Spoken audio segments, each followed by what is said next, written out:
রাত প্রায় 11টা। পশ্চিমবঙ্গের মালদা জেলার একটি নির্জন রাস্তা। একটি ট্রাক ধীরে ধীরে এসে দাঁড়ায় জাতীয় সড়ক 12-র পাশে। চারপাশে তখন অস্বাভাবিক নীরবতা। রাস্তা প্রায় ফাঁকা। ট্রাকের ড্রাইভারটি অস্থির। সে বারবার রিয়ার ভিউ মিররের দিকে তাকাচ্ছে, যেন সে জানে তার পেছনে কেউ নেই, তবুও বিপদ আছে। ট্রাকের পেছনে রয়েছে সবজির বস্তা, কিন্তু সেগুলোর নিচে লুকিয়ে আছে এমন কিছু যা শুধু অবৈধ নয়, বরং একটি দেশের অর্থনীতিকে ভিতর থেকে আঘাত করার ক্ষমতা রাখে। আজ আমরা পৌঁছে যাব এমন এক ঘটনার ভিতরে, যা শুধু একটি অপরাধ নয়, বরং একটি পরিকল্পিত অর্থনৈতিক আক্রমণের অংশ। এই ঘটনার শুরু 2016 সালে নয়, এর সূত্র খুঁজতে গেলে আমাদের ফিরে যেতে হয় 2013 সালে। সেই সময় ভারতের গোয়েন্দা সংস্থাগুলোর কাছে একটি গুরুত্বপূর্ণ তথ্য আসে। সেখানে বলা হয়েছিল ভারতের বিরুদ্ধে একটি নতুন ধরনের অপারেশন শুরু হয়েছে, যেখানে অস্ত্র হিসেবে ব্যবহার করা হচ্ছে টাকা। কোনো বিস্ফোরণ নেই, কোনো গুলি নেই, কিন্তু প্রভাব সমান ভয়ঙ্কর। পরিকল্পনাটা ছিল অত্যন্ত কৌশলী। যদি একটি দেশের বাজারে বিপুল পরিমাণ জাল টাকা ঢুকিয়ে দেওয়া যায়, তাহলে ধীরে ধীরে সেই দেশের মুদ্রার ওপর মানুষের বিশ্বাস নষ্ট হয়ে যায়। যখন একজন মানুষ নিশ্চিত হতে পারে না তার হাতে থাকা টাকা আসল কিনা, তখন পুরো অর্থনৈতিক ব্যবস্থার ওপরই প্রভাব পড়ে। এই প্রক্রিয়াকে অনেক বিশেষজ্ঞ বলেন ইকোনমিক স্যাবোটাজ, একটি দেশের অর্থনীতিকে ভিতর থেকে দুর্বল করার পরিকল্পনা।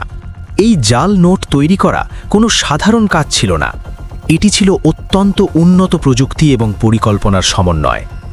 গোপন প্রিন্টিং ইউনিটে ব্যবহার করা হতো high precision offset printing machines, যেগুলি খুব সূক্ষ্ম ডিজাইন পর্যন্ত রেপ্লিকেট করতে সক্ষম। প্রথম ধাপ ছিল কাগজ নির্বাচন। ভারতের নোটে যে কাগজ ব্যবহার হয় তা কটন এবং লিনেন ফাইবারের মিশ্রণে তৈরি। এই টেক্সচারটা সাধারণ কাগজে পাওয়া যায় না। এই টেক্সচারটাই রেপ্লিকেট করা ছিল সবচেয়ে বড় চ্যালেঞ্জ। এরপর তৈরি করা হতো ওয়াটারমার্ক। আলোতে ধরলে যে ছবি দেখা যায় তা রেপ্লিকেট করতে বিশেষ মোল্ড ব্যবহার করা হতো। সিকিউরিটি থ্রেড, যা নোটের ভেতরে এমবেডেড থাকে, তা নকল করার জন্য লেয়ার্ড প্রিন্টিং টেকনিক ব্যবহার করা হতো। মাইক্রো প্রিন্টিং, যা খালি চোখে প্রায় দেখা যায় না, তা হাই ম্যাগনিফিকেশন রেফারেন্স দিয়ে কপি করা হতো। এমনকি লেটেন্ট ইমেজ এবং কালার শিফটিং ইঙ্কের মতো ফিচারও যতটা সম্ভব অনুকরণ করা হয়েছিল। কিছু ক্ষেত্রে নোটকে পুরনো দেখানোর জন্য কেমিক্যাল এজিং প্রসেস ব্যবহার করা হতো, যাতে নোটটি নতুন না লাগে। এই সব কিছু মিলিয়ে তৈরি হতো এমন নোট যা অনেক সময় ব্যাংকের কর্মীর কাছেও সন্দেহজনক মনে হতো না। কিন্তু তৈরি করা যতটা কঠিন, তার থেকেও কঠিন ছিল এই নোটগুলোকে নিরাপদে ভারতে ঢোকানো। এই কাজের জন্য তৈরি করা হয়েছিল মাল্টি লেয়ার্ড স্মাগলিং নেটওয়ার্ক। সবচেয়ে সক্রিয় রুট বাংলাদেশ সীমান্ত। এই রুটে নোটগুলো প্রথমে সীমান্তের কাছাকাছি সেফ হাউসে রাখা হতো, তারপর ছোট ছোট ভাগে ভাগ করে মানুষের মাধ্যমে বা স্থানীয় পরিবহন ব্যবহার করে রাতের অন্ধকারে পার করা হতো। মালদহ ও মুর্শিদাবাদের ভৌগোলিক অবস্থান এই কাজের জন্য প্রায় আদর্শ ছিল। নদী, ফাঁকা জমি, কম আলো, সব কিছু স্মাগলিংকে সহজ করে দিত। দ্বিতীয় রুট নেপাল সীমান্ত। খোলা সীমান্ত হওয়ায় এখানে তল্লাশি তুলনামূলক কম ছিল। এই সুযোগ নিয়ে ছোট ছোট বান্ডালে ভাগ করে নোট ঢুকানো হতো। তৃতীয় রুট সমুদ্রপথ। কম ব্যবহৃত হলেও ব্যাকআপ হিসাবে রাখা হয়েছিল। যখন অন্য রুটে চাপ বাড়ত, এই পথ ব্যবহার করা হতো। এই পুরো চক্রের সবচেয়ে শক্তিশালী দিক ছিল এর গঠন। এটি ছিল একটি সেল বেসড নেটওয়ার্ক। প্রত্যেক সদস্য জানত শুধুমাত্র তার নিজের কাজ। একজন কুরিয়ার জানত কোথা থেকে নিতে হবে, কোথায় দিতে হবে, কিন্তু সে জানত না এই নোট কোথা থেকে এসেছে অথবা শেষ গন্তব্য কোথায়। এই কারণে কেউ ধরা পড়লেও পুরো নেটওয়ার্ক ভাঙা প্রায় অসম্ভব হয়ে যেত। এই লেয়ার্ড সিক্রেসিটাই ছিল তাদের সবচেয়ে বড় সুরক্ষা। 2015 সালে একটি ছোট ঘটনা এই বিশাল চক্রের দিকে প্রথম আলোর রেখা ফেলে। একজন সাধারণ দোকানদার, তার হাতে একটি নোট আসে। প্রথমে সব ঠিকই মনে হয়েছিল, কিন্তু পরে সে লক্ষ্য করে নোটের টেক্সচার একটু অস্বাভাবিক। এই ছোট সন্দেহ থেকেই শুরু হয় তদন্ত। নোটটি পরীক্ষার জন্য পাঠানো হয় এবং নিশ্চিত হওয়া যায় এটি জাল, কিন্তু এতটাই নিখুঁত যে এটি সাধারণ জাল নোটের মতো নয়। এরপর তদন্তকারীরা শুরু করেন প্যাটার্ন অ্যানালিসিস।